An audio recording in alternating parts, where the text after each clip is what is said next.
As you read Chapter 3 about concerning scanning the marketing environment, I just want you to think of this. If you were going to plant a garden, you would search for, at least I'd think it would be wise, to find a plot of ground that has the right kind of dirt, the right kind of fertilizer, the right kind of characteristics in order to plant tomatoes, carrots, whatever you may choose to grow in your garden. So you're scanning your environment looking for the right place to plant.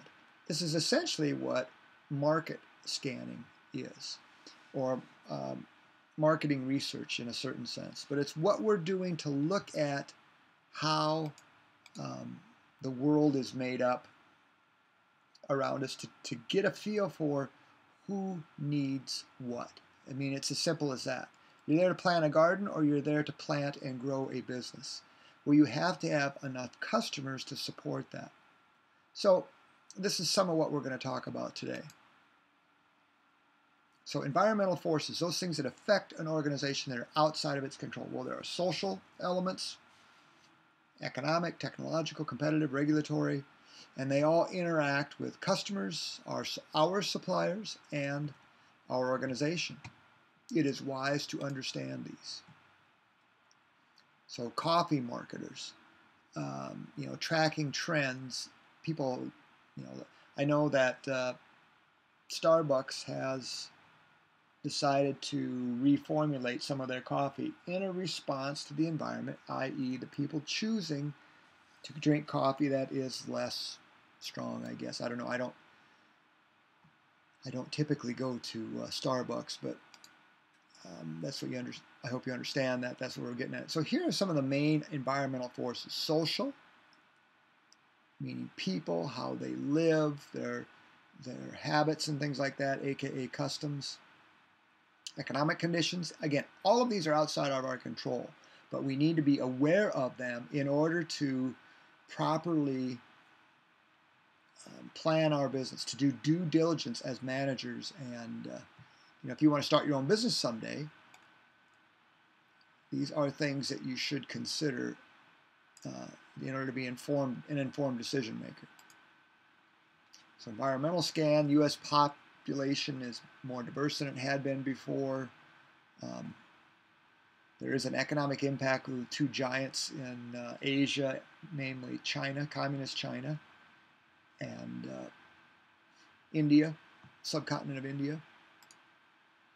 There are social forces at work. I mean, how people live. That, without a doubt, in my lifetime, there are many changes that have gone on socially. Not all for the better, I think. Some for the better. I think majority, not so much. Demographics, without a doubt, have changed. Aging of the population, for one. There are societal cohorts, or people born between certain dates. Baby boomers, which is, I think, currently and still the largest one. Gen X, Gen Y, Millennials, and so on. You fit in there somewhere. And you have certain characteristics based upon how you were brought up and the environment that you lived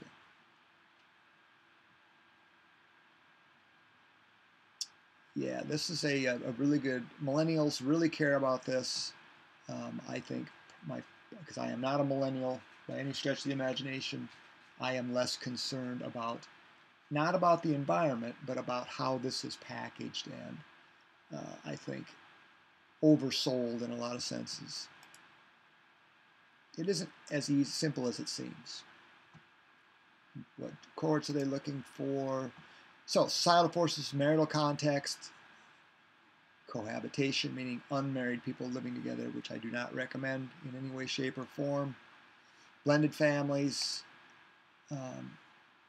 demographic shifts. The book points those out. Rural to city, city to rural, suburbs, and so on.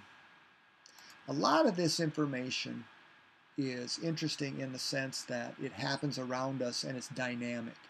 This, for example, this excludes Caucasians, and you kind of see how the makeup of various ethnic groups are. One could argue that some of these, the way this is interpreted and used, but You know, in a marketing sense, what we want to know is we want to sell to people. We want them to buy from us. Okay, that is the one thing that marketers can agree upon. Culture, changing attitudes. Now, why bother with this? Why even care? Does this affect who buys ball bearings? No, not in industrial. What we're talking about here mostly is retail marketing, business to consumer. So if the attitudes of men and women and roles are changing, the how and why and what they purchase is going to change. This is why it's interesting to us. What we value culturally, economic conditions are very, very poor right now. Without a doubt, even though it's underreported, tremendous upheaval and loss in that regard. Consumer sentiment, or I believe this is what used to be called consumer confidence index, which is very low right now. Not historically low, but really close. People are worried. They're nervous. People's disposable incomes are getting increasingly chewed up and spent by other people to do things by coercion, aka taxes. This is a change. Neighborhoods are changing. Technology affects everything because it is information technology.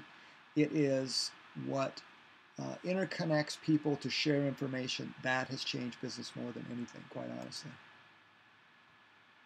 Consumer value.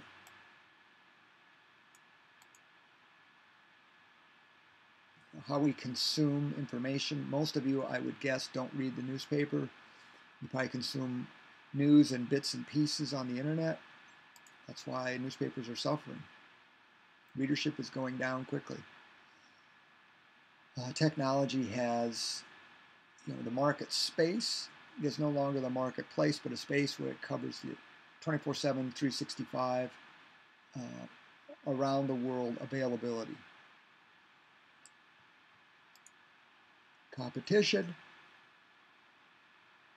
This is another discipline that's thrown into marketing, but it's an economic way to make sense of the environment around you given the competitive nature. You can read through those, but pure competition is a very rare thing. The other ones are more prevalent. But as you read through those, try to see it for what it is, in the sense that this is attempting to describe the environment we're trying to compete in. That's why we're interested. And this does a very good job of giving that quick description of what I just said. So this is in your text as well. This is excellent. Barriers to entry. As when we do strategy, the higher the barriers to entry, meaning the harder it is to get into a business, the less competition you tend to have, and the more investment in entry that you will have. Unlike if you want to become a poet, you need a piece of paper and a pencil, away you go.